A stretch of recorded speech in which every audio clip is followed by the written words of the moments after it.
Today, we're really digging into something big that's unfolding across Africa SpaceX's Starlink satellite internet. Its expansion is moving fast. Really is.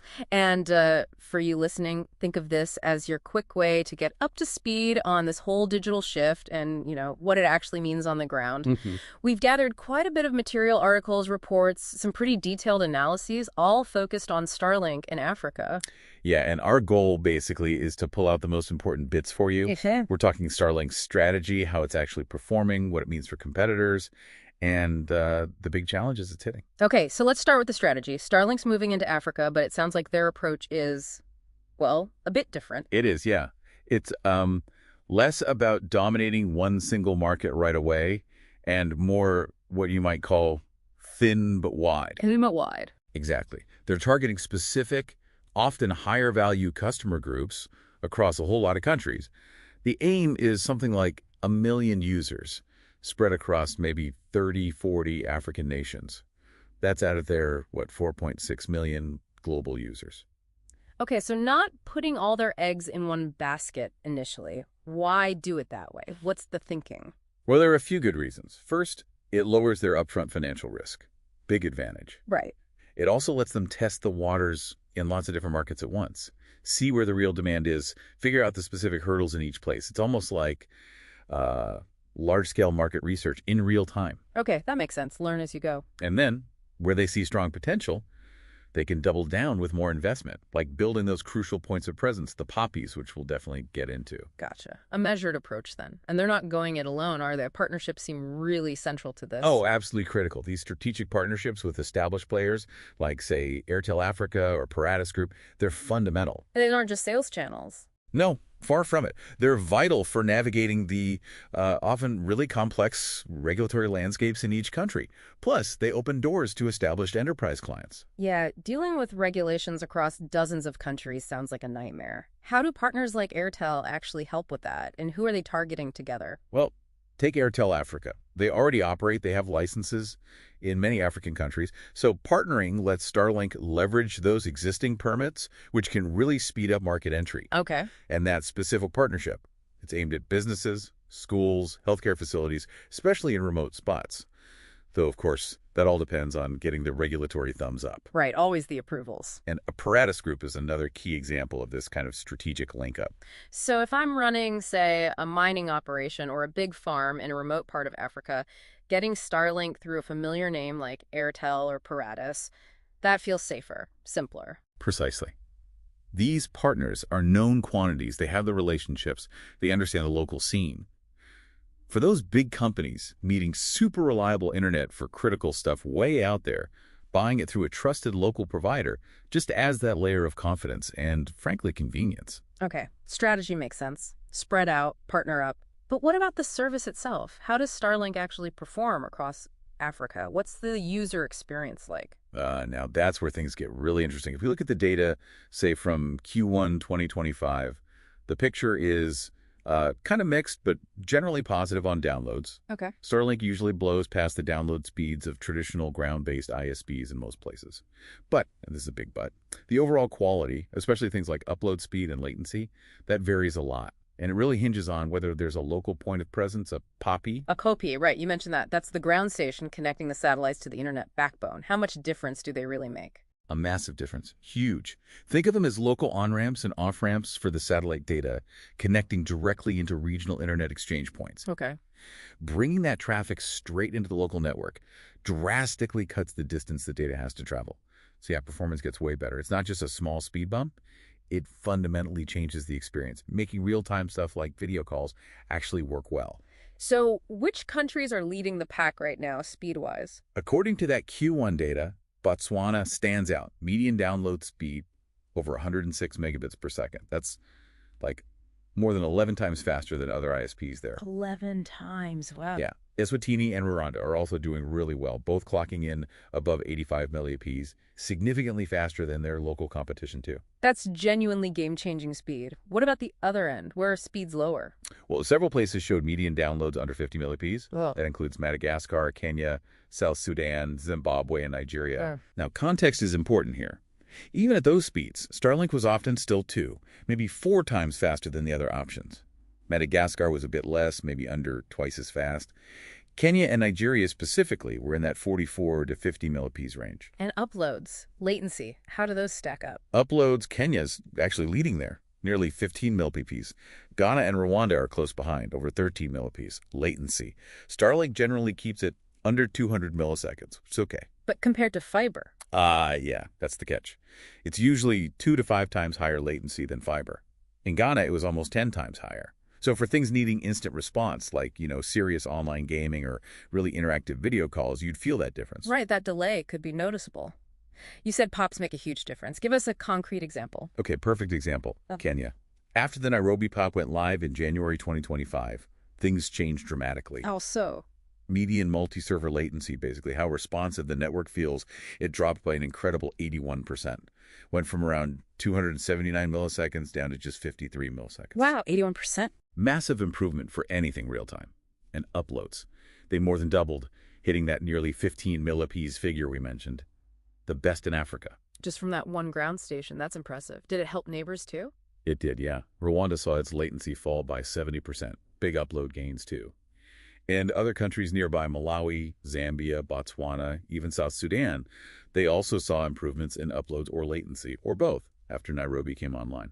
So it's almost like two different Starlink experiences are emerging now, depending on if you're near a pipe or not. That's a pretty accurate way to put it, yeah. Countries without a local POP tend to see higher latency, maybe 100 to 185 milliseconds. Even worse in places like Madagascar or Sierra Leone, over 108 meters. That makes the service less ideal for those really time-sensitive applications. A POP definitely kicks the service up a notch. Okay, let's zoom in on Kenya then. Seems like a real microcosm of everything Starlink's doing, the expansion, the competition, the challenges. Kenya is definitely a key market to watch. They launched back in July 2023, and initially the hardware price was, well, pretty steep. KES 89,500.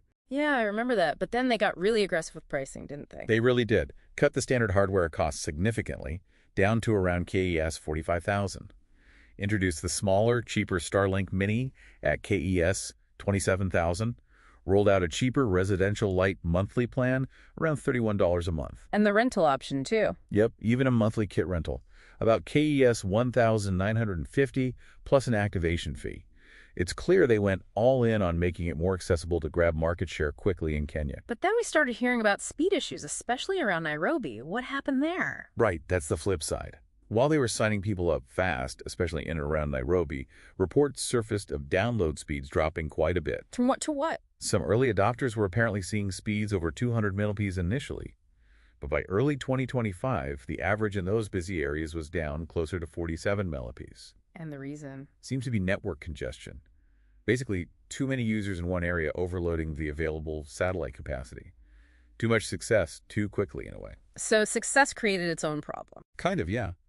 It got to the point where Starlink actually stopped taking new residential orders in Nairobi and nearby counties from November 2024. Even their VP of business admitted they had capacity challenges. Ouch. That must have frustrated new buyers and resellers? For sure. People who bought the kit but couldn't activate it were obviously unhappy, and local resellers were impacted too. It really shows the balancing act between rapid growth and maintaining service quality. But didn't you say the Nairobi pop actually improved things in Kenya recently, despite the congestion? Yes, it's a bit of a complex picture. While downloads in crowded spots took a hit, that Nairobi pop brought major boosts elsewhere. Like we said, uploads more than doubled to the best in Africa, and latency plummeted by 81%. It's a slower download sometimes, but much better for video calls or sending files. Exactly. If you were in a congested part of Nairobi, your web browsing might feel a bit slower at peak times, but your Zoom call would likely be much smoother, and uploading stuff would be way faster. Interesting trade-off. And despite these growing pains, subscriber numbers in Kenya kept climbing. Phenomenally strong growth. They hit over 19,000 users just 5 months after launch. That was up from about 8,700 only 3 months before that. Huge demand. What does that mean for market share? It put them at around 1.1% of the total broadband market, made them the 7th biggest ISP in Kenya, overtaking some really established names like Dimension Data and Liquid Telecom. That kind of growth rate, over 1,900% since launch, is just massive. Wow. So how are the big established players like Safaricom reacting to this whirlwind? Let's talk competition. Oh, they're definitely reacting. Safaricom, being the dominant player in Kenya, has been particularly active. One angle is lobbying the regulator, the communications authority, Lobbying for what? basically proposing rules that would force Starlink to operate through local licensees. Ideally, from Safaricom's perspective, positioning Starlink more as an infrastructure provider they could partner with, rather than a direct competitor. Trying to control the terms of engagement, basically. Pretty much. But they're not just relying on lobbying. They've also been upgrading their own services. Back in September 2024, they boosted speeds on their fiber plans quite significantly. Like how much? Entry level went from 10 millipedes to 15. The 40 millipedes plan jumped to 80. 100 millipedes went way up to 500 millipedes. And they added a new 1 gigabit tier, all while keeping prices fairly steady. So fighting back on speed and value. Exactly. Trying to keep their fiber customers happy and so they can compete on performance. Is Safaricom thinking about satellite themselves now? I thought they passed on Starlink initially. That's right, they did pass. But now, their CEO confirmed they are talking to other satellite providers. The idea is to use satellite to extend their own broadband reach, especially into those remote areas where Starlink is making inroads. Makes sense. Cover their bases. They had that AST Space mobile plan before that didn't quite pan out, right? Correct. So satellite is definitely back on their radar as a way to expand. So it's lobbying, service upgrades, and exploring their own satellite options. A multi-pronged response. What about elsewhere in Africa? How are local ISPs coping? Similar story, really. Look at Nigeria. Starlink shot up to become the #2 ISP by subscribers by September 2024. At the same time, the market leader, Spectranet, reportedly saw a bit of a decline. Why the rapid uptake in Nigeria? Seems like the incumbent providers were struggling to meet demand. So even though Starlink costs more, people apparently valued its consistency or perceived consistency. But they have capacity issues in Nigeria too, right? And speeds aren't the best. Correct.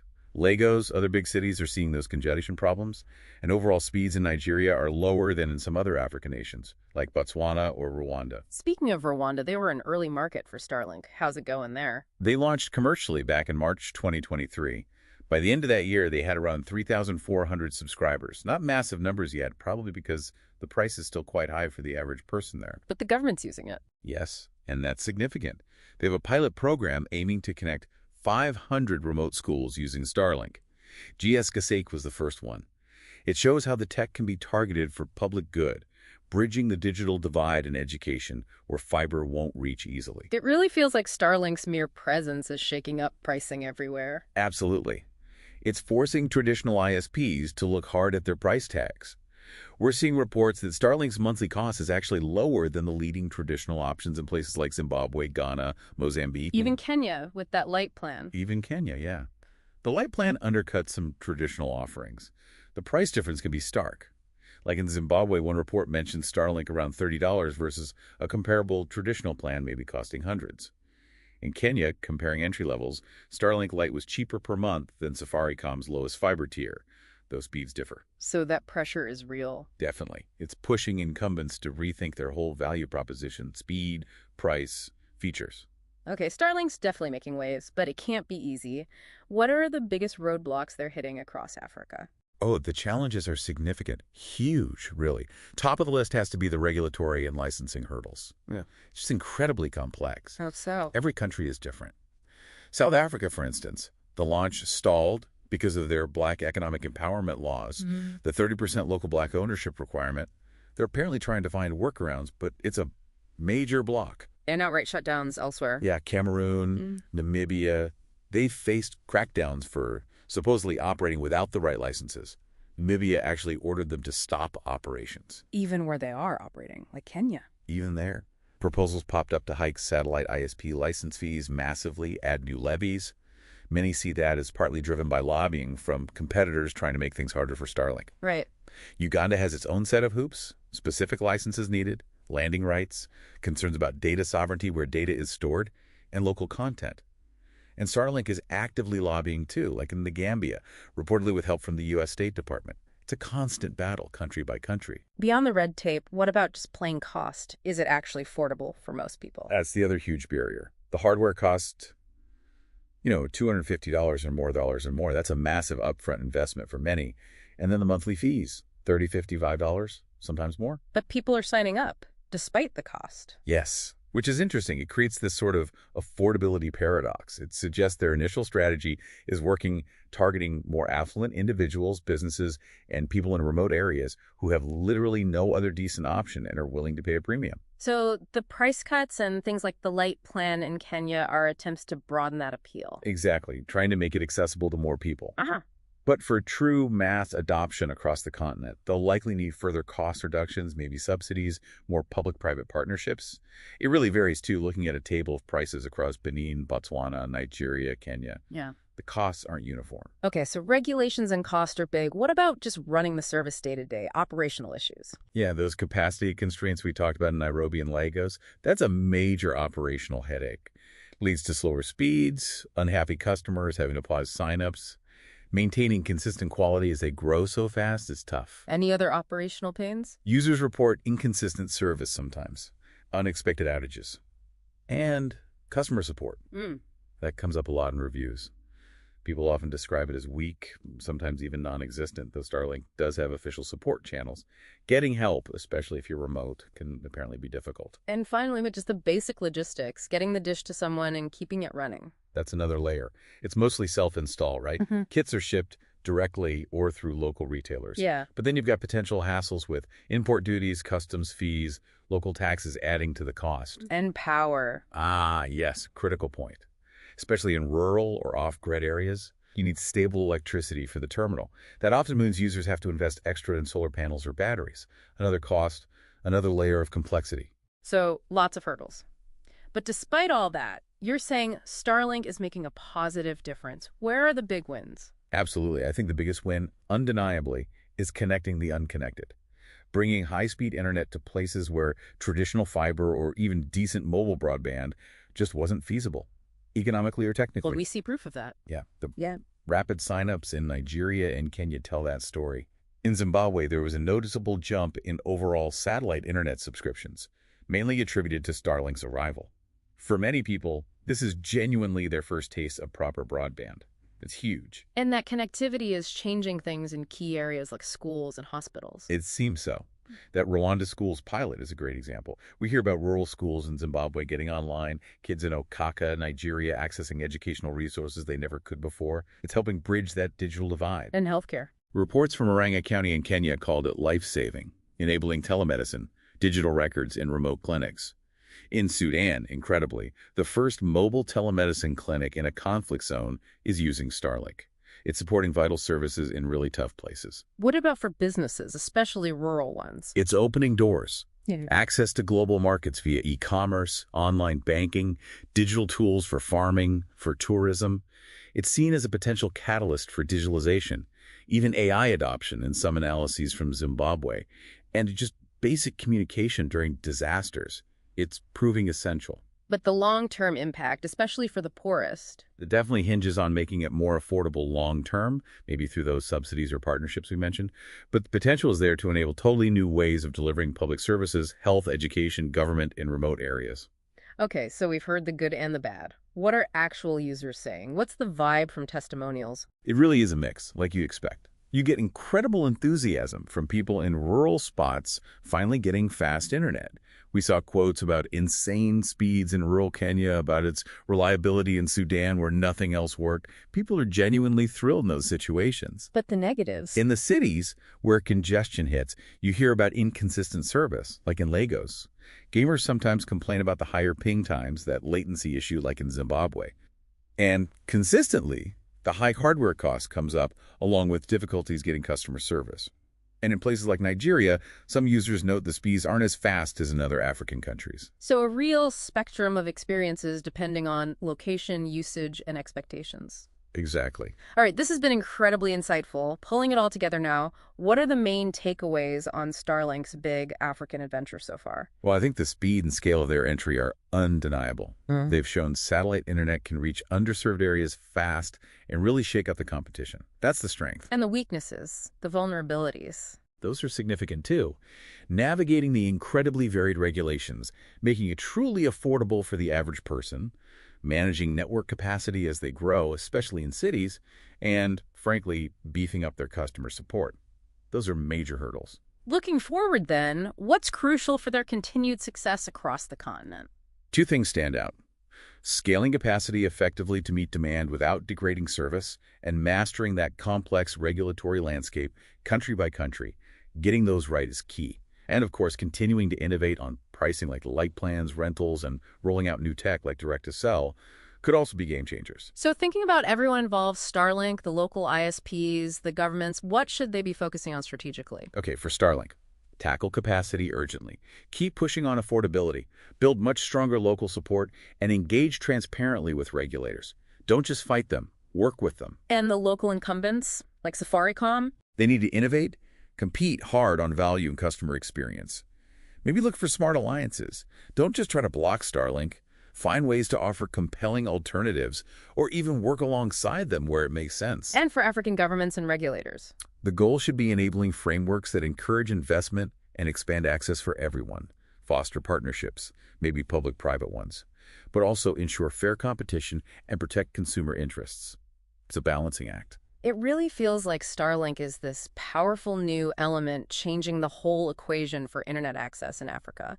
It's forcing everyone to step up their game and could seriously accelerate digital transformation. Absolutely. It's putting pressure on incumbents, opening up possibilities, and posing new challenges all at once. It definitely leaves you wondering, what will the African connectivity map look like in 5-10 years?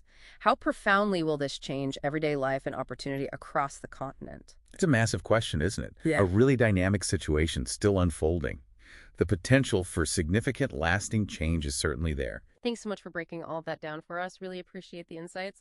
Until our next deep dive, everyone, stay connected.